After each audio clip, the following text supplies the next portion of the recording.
A Southern Kentucky business goes up in flames and the owner is trying to figure out what's next. We talk to him now at 4. A fire truck on its way to a call crashes, sending 2 Central Kentucky firefighters to the hospital. We have clouds on the increase across the area now. When you wake up, it's likely to be raining. We'll show you why the rain is a sign of bigger changes for the weekend.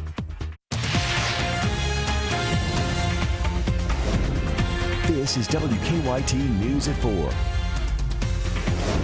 Good afternoon, I'm Jennifer Palumbo. Hope you're enjoying this milder and sunny Thursday afternoon because it won't last. Here's a live look at downtown Lexington where it's in the 50s right now. WKYT Chief Meteorologist Chris Bailey has a first look at the forecast. Chris, what a great afternoon. Yeah, and we're noticing kind of the split right on top of Lexington in terms of clouds versus clearing. We were looking at that downtown cam behind you and it had mainly clear skies. Look at the cam from WKYT. We're looking to the south over top of Hamburg Pavilion, actually toward the southwest, where the clouds are now beginning to work on into town. Those clouds will eventually produce some rains. 52 degrees current temperature. Humidity inching up as well. Yesterday it was into the low 30s for that humidity. Right now 53%, sign of a little milder air, and yes, the potential for some rains on the way. Most areas right now 50 to 55 degrees. But look at that cloud line that is on the move and batch of rain that is stretching from parts of Missouri down toward Memphis, Tennessee, into Jackson, Mississippi. Guess where that is heading? Toward Kentucky later tonight into tomorrow morning. That cloud line again is right on top of Central Kentucky as we speak. Let's follow the progress of both the clouds and the rains. Watch your timeline. Future hour-by-hour radar by 2, 3, 4 o'clock in the morning. We've got rains overspreading the area. Once we get through the rain, Old Man Winter is yawning and ready to jump out of bed. He's waking up, and we'll show you why that may mean the potential for Arctic cold and some snow chances in that 7-day forecast, Jennifer, in 15 minutes. We'll see you then, Chris. A Southern Kentucky fire destroyed a home and heavily damaged a business, and investigators don't believe it was an accident. The fire started just before 2 this morning at Castile Auction Company in East Bernstadt. WKYT's Phil Pendleton is in Laurel County, where the owner is trying to salvage what he can. It's our top story at 4. Kentucky State Police tell me that they do believe that the fire to this trailer was intentionally set, and the owner says he believes that that arsonist was so intent on burning this business that he lit it up twice. There is ice on these steps now. Clyde Castile says he woke up just after 1 o'clock this morning to a commotion outside. He ran out to see flames engulfed in a trailer used to store some of his auction items. He says the fire was put out, but later was started up again. The main auction building was in the line of fire and was soon damaged. Smoke, water, and flames combined to create quite a mess inside the East Bernstadt business. He says the fire would have done a lot more damage had it not been for an observant driver who called for help. And fortunately, some young man that had worked at Walmart saw it in the very early stages and stopped and knocked on the door and called the fire department, or else every bit of that building would be gone. Castile says that in several decades of auctioneering, he's never been a fire victim. He says he really doesn't know the extent of the damages here. In Laurel County, Phil Pendleton, WKYT. Castile says the trailer did not have electricity hooked up to it. 2 Central Kentucky first responders are recovering after their fire truck crashed while they were answering a call. The Franklin County Fire Chief says the truck was headed down Twilight Trail yesterday morning when the driver veered off the road, then overcorrected, causing the truck to flip onto its side. The 2 firefighters were treated at a hospital and have scrapes and bruises. Our reporters are working on a number of other stories for WKYT starting at 4:30. Sam Dick is in the WKYT newsroom with a look at some of the news in progress. Good afternoon, Sam.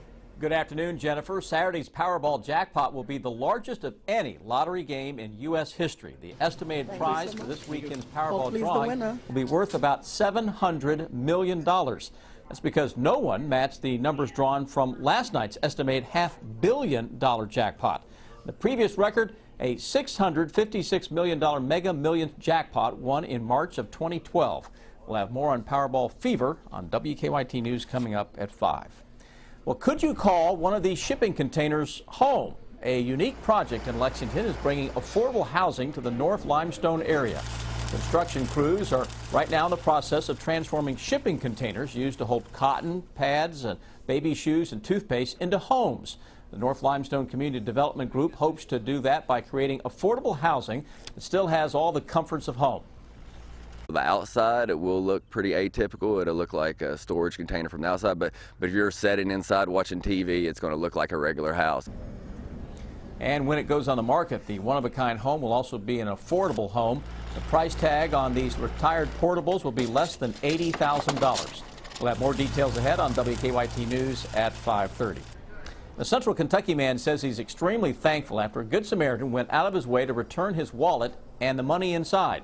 Mickey Humphreys says he was shopping at Fayette Mall with his family when he dropped his wallet with $200 inside in the food court.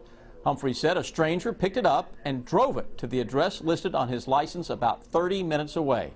Coming up on WKYT News at 6, we'll show you the letter that the strangers left with Humphreys' wallet.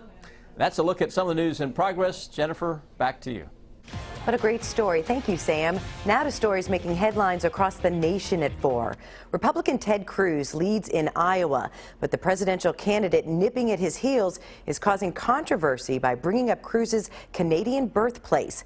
Diane Gallagher explains how Donald Trump's questions about the senator's eligibility are catching on the campaign trail. Thank you. Donald Trump wants Ted Cruz to clear something up. Can a man born in Canada be president of the United States? There's this doubt. People have doubt. Again, this was not my suggestion. I didn't bring this up. A reporter asked me the question. But in a 2014 interview with ABC News, Trump expressed more than just doubt. Well, I would say that he can't be president. If you're not born in this country, you can't be president. It's another problem that Ted Cruz has. Now, the Texas senator says there's no issue because his mother was a U.S. citizen. The Constitution and laws of the United States are straightforward. The very first Congress defined the child of a U.S. citizen born abroad as a natural-born citizen. And while most legal experts agree with Cruz, his fellow politicians don't seem so sure. You know, I think absolutely, without question, he is qualified and eligible to be the Prime Minister of Canada. At least one House Democrat has threatened a lawsuit if Cruz gets elected. Arizona Senator John McCain, who faced similar questions in 2008 because he was born on a U.S. military base in Panama, expressed doubts. I think there is a question. I am not a constitutional scholar on that, but I think it's worth looking into. Even the White House commented. It would be quite ironic if, after 7 or 8 years of drama around the president's birth certificate, if Republican primary voters were to choose Senator Cruz as their nominee, somebody who actually wasn't born in the United States. In Washington, Diane Gallagher reporting.